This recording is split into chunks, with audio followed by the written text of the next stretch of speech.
Today is June 8th, 2015, and this is the CBS Morning News. I'm Megan Andrews. And I'm Stephanie Acosta. And today we have a special program for you. Yes, today we'll be looking back on the decade that was the 60s. What a great decade. We will be highlighting everything from the Vietnam War to civil rights movements.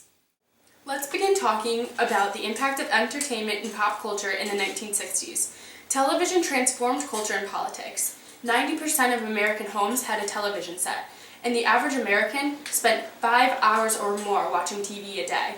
TV redefined the way Americans spent their leisure time. TV became the main outlet for sports, entertainment, and politics. TV's influence damaged the sales of newspapers, magazines, and books. Popular networks, nicknamed the Big Three, were ABC, NBC, and CBS. They took control of the booming market. Americans became more aware of the world around them. Civil rights marches were broadcasted, as well as the assassination of President John F. Kennedy. Popular shows were Bonanza, a Western series about pioneer life in the Old West, and I Love Lucy, a comedy starring Lucille Ball and Desi Arnaz.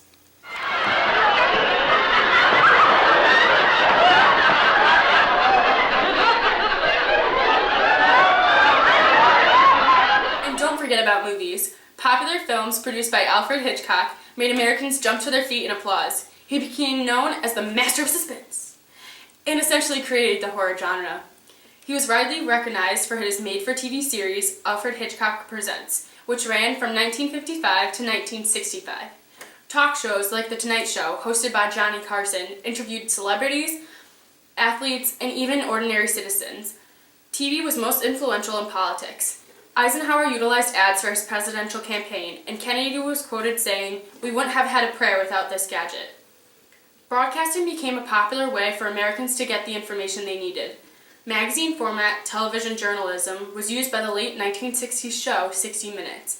This program presented news and stories for the nation in a Hollywood style, appealing to viewers all across America. From politics to music, they reported on it all. Music. The 1960s boomed with new artists and challenges to mainstream norms. The Beat Generation was born. Americans rebelled and connected to the musical influences of that generation. Rock and roll combined country sounds and black rhythm and blues. The most influential rock stars were that of the Beatles and the Rolling Stones.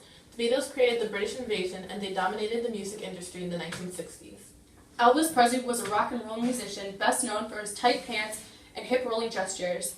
Folk music was reborn by the artists trying to address the political and contemporary issues facing the nation.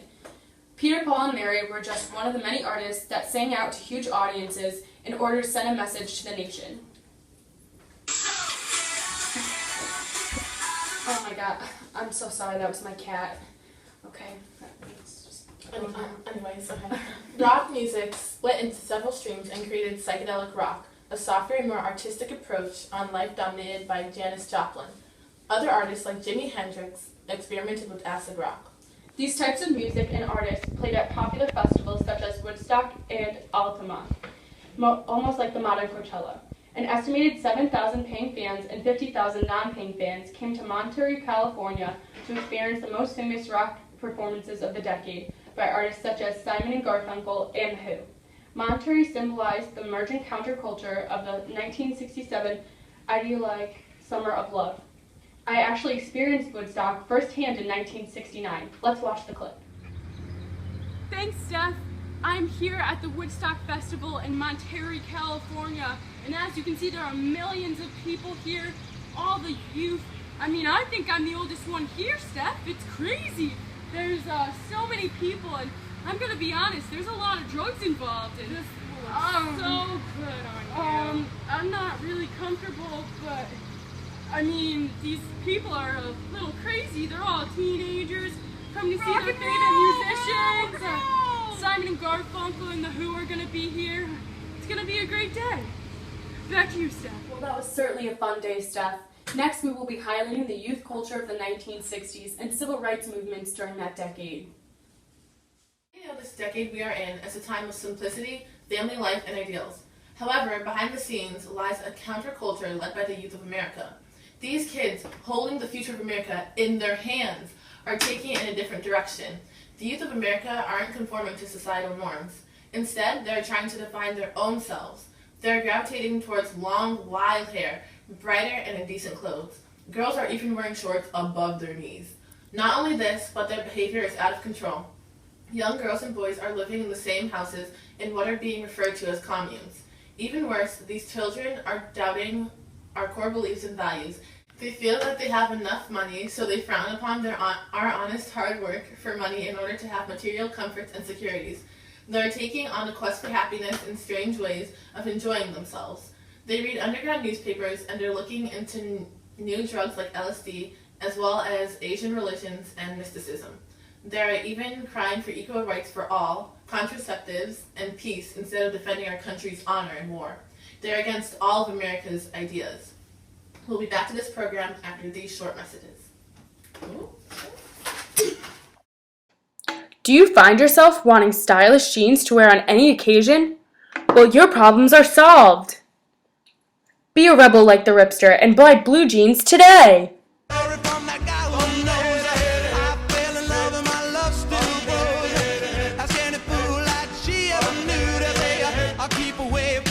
I'm here, Stephanie Acosta, with breaking news. I'm telling you, history just might be being made today. Right here in Greensboro, North Carolina, we have 4 young men trying to start what seems to be some sort of revolution, if you will. 4 men by the names of Joseph McNeil, Jabril Kazan, Franklin McLean, and David Richmond have staged a sit-in at Woolworth's restaurant. The 4 men are seen sitting in an all-white counter of the restaurant. And with our inside view camera, you can see that the 4 men are not getting a good reaction from the white onlookers. Just stay there and you keep your eyes on the prize. Oh my gosh, it appears that the 4 men are now being attacked.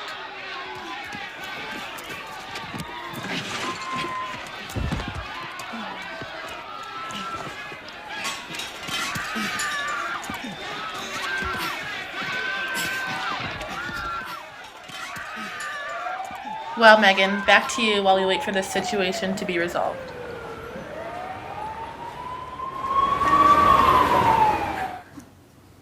This event was very important in our history.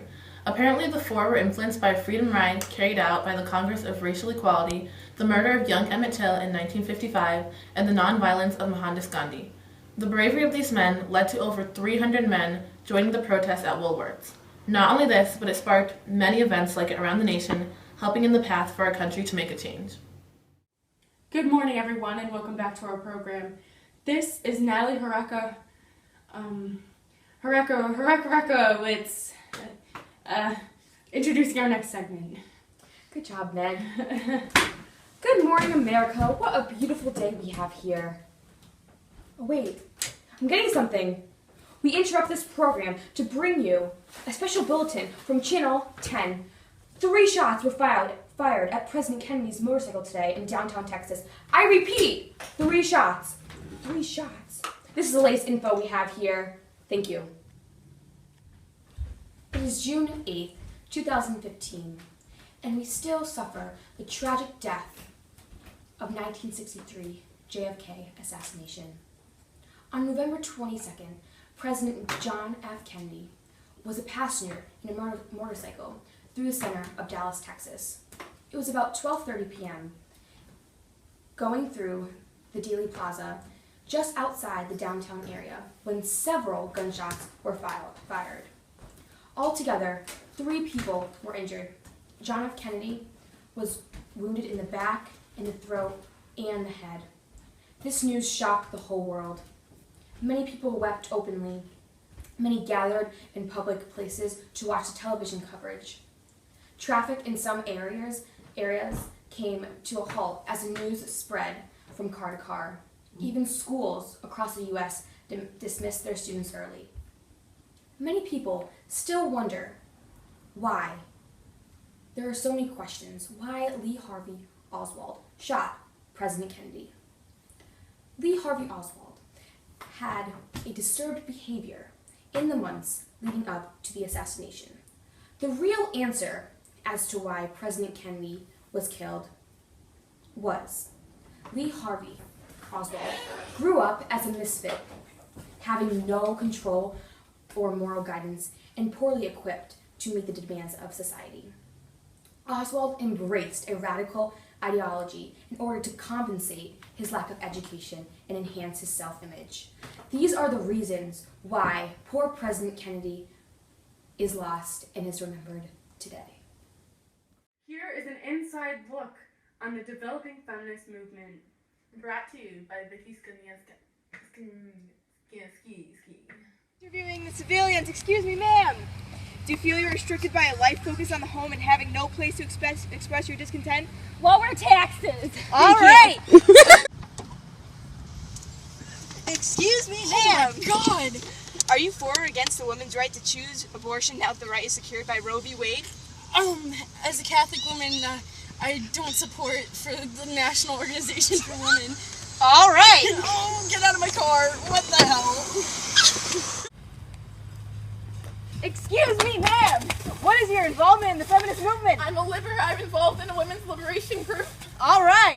Excuse me, ma'am. What is your opinion on the new feminist movements, the National Black Feminist Organization and the Comisión Femenil Mexicana Nacional?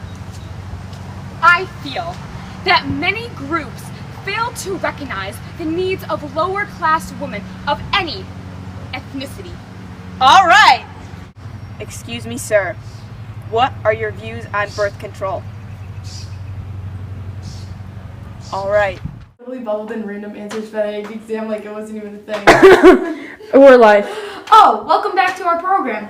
Now we'll be focusing on a more serious topic, the Vietnam War. It started in 1955 and ended in 1975. It was one of America's most controversial and deadly wars. It was fought in an environment that was incredibly hostile, and it was responsible for approximately 60,000 deaths. I recently interviewed a man who lost his son and couldn't bring himself to talk about his son, but he agreed to read the last letter he received from his son. Dear Dad, this is unlike anything I've ever seen before.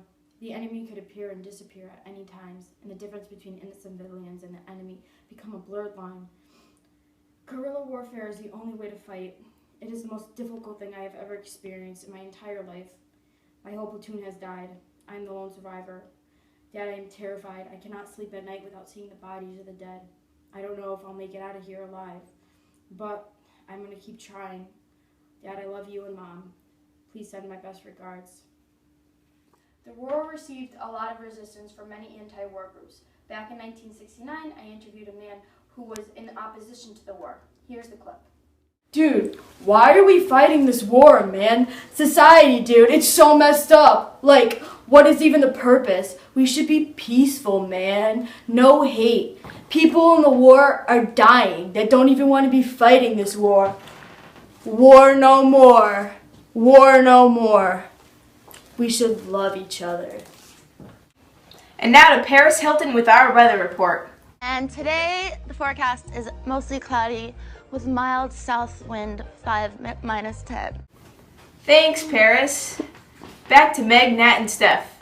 For all of us here at Channel 10, I'm Natalie Harakwitz. I'm Megan Andrews. And I'm Stephanie Acosta. Stay classy, Newton High School. That means you, McNeil.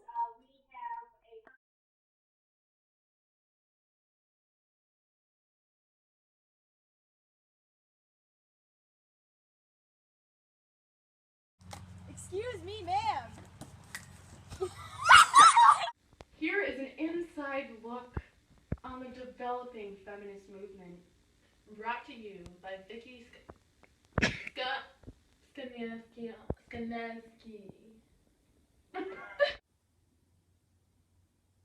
Oh my god, that was Let's go. Okay. Good afternoon. Ready?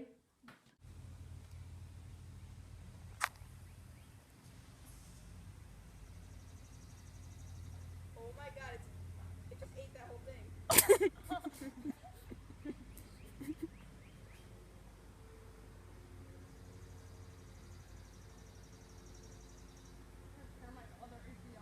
That's no fair.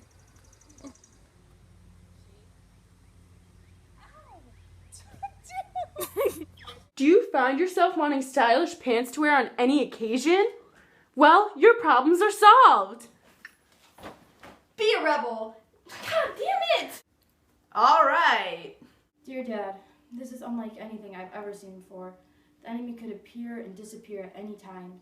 The difference between innocent civilians and the enemy become a blurred line. Everybody get up.